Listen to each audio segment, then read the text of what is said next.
All right, so in this lesson we're going to talk about rootless voicings. You probably heard people talk about rootless voicings because they are very useful and colorful for lots of kinds of jazz music.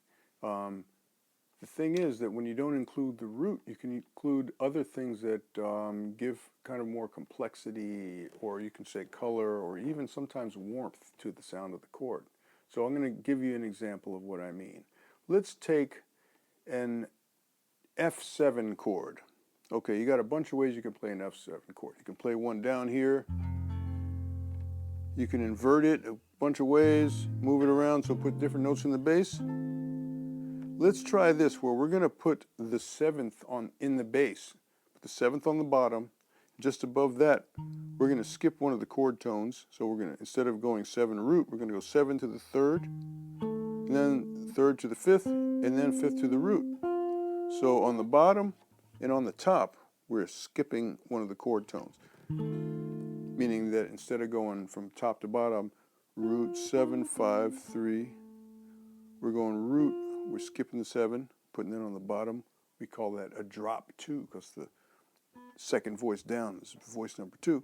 And we put that on the bottom, and then we've got the other chord tones. Now, we're going to keep the 7th on the bass, keep the 3rd here, keep the 5th there, but instead of playing the root, we're going to play something that might have a little bit more, as I said, color or complexity. We'll put the 9th in. We're going to use the 9 instead of the root because they're really close together. The 9's only a whole step away from the root. So we'll play this. From bottom to top, 7, 3, 5th, 9. Let's go back to the first one we had, 7, 3, 5th root, but this time let's change out the 5th and put in the 13. So it's going to sound like that. By the way, we're calling it the 13 because we also have the 7 in the chord. If we didn't have the 7, if we just had like root 3rd, 5, and 6, we'd call it a 6 chord. So right now we're playing that 13 one more time. Now this isn't a rootless voicing, it's a cool voicing, but it still has the root on top. So let's take out the root and put in the 9 again. And here we've got 7, 3, 13, 9. All right, so this is a nice place to play this chord because it's in the middle of the neck, middle of the guitar neck, and it's far enough down so the notes sound nice and clear, but it's far enough up so they have a certain amount of warmth. They sound kind of not too trebly and twangy. If I take the same voicing and I play it down here in the neck, it's going to be a lot brighter. See? See here how it's got a little bit more treble to it? All right. So now I'm playing it on the top 4 strings. We can call this the top string set. Okay? The whole chord only takes 4 strings all next to each other. So there's 3 different sets of strings we can play it on. All right? Going back to our first set of chords that we had here with the bottom note on the 5th string. Again, we've got 7, 3, 5th root. We can do that here. 7, 3, 5th root. Same notes, but it sounds a little bit brighter. Here we got 7, 3, 13 root. A little early. 7, 3, 13 root. 7, 3, 13, 9. It's good to practice singing these notes as you play them, too. Boo, boo, boo, boo. All right. Now, there's one other string set. You notice when we played on the top strings, we had to play it way down here. We played on the middle strings, we played it here. Well, if we played on the lowest strings, we got to play it up here. So, once again, 7, 3, 5th root. Let's get rid of some of those notes again. Substitute others in. So, substitute the 9 in for the root. Substitute the 13 in for the 5th. Now we got 3 different places we can play that chord.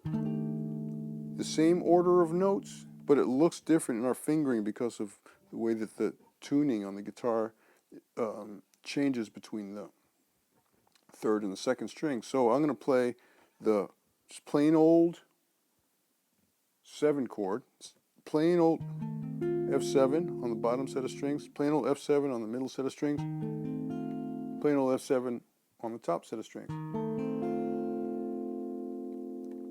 Let's put the 13 in this one, put the 13 in this one, put the 13 in this one. Same notes everywhere, but it looks and sounds a little bit different. Put the 9 in this one, put the 9 in this one, put the 9 in this one. That's cool. So all those have the 7 on the bottom and the 3rd right next to it. What if we flip and put the 3rd on the bottom and the 7 just above that? So I'm going to play F7 again, but this time I'll go with the 3rd on the bottom, and I'll go 3, skip a chord tone, go 7, then root, then 5th, right here. Way down here. It sounds kind of, you know, really ominous, muddy a little bit. This is so low to have all these notes close to each other like this. Okay, so 3, 7, root 5. Here's 3, 7, 9, 5. Here's 3, 7, 9, 13. Well, that's the bottom set of strings. What if I do it on the middle set of strings? 3rd on the bottom. 3, 7, root 5. 3, 7, 9, 5. 3, 7, 9, 13. What if I do it on the top set of strings? Well, I got to find the 3rd on the 4th string, right here. 3, 7, root 5, 3, 7, 9, 5, 3, 7, 9, 13.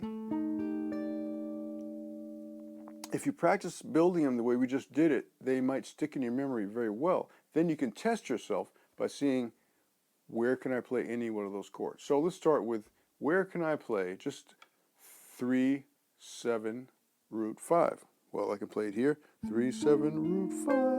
I can play it right here, 3, 7, root 5. I can play it right here, 3, 7, root 5. How about 3, 7, 9, 5? 3, 7, 9, 5. 3, 7, 9, 5. 3, 7, 9, 5. How about 3, 7, 9, 13? 3, 7, 9, 13. 3, 7, 9, 13. 3, 7, 9, 13. Well, this is the real popular voicing. This one's cool to play. It's easy to reach compared to some of the others. All right. Now, those are really useful. You might find that they're easy to apply to lots of tunes and lots of ways to comp when you're playing behind other people. You can play some of the low ones if someone's playing up high, or some of the high ones if someone's playing down low, or you can just vary it and see how it fits. But it's a good idea to practice all those. You'll find some of them might stick in your taste. You know, you might really like some of them more than you like some of the others, but they're all good to know.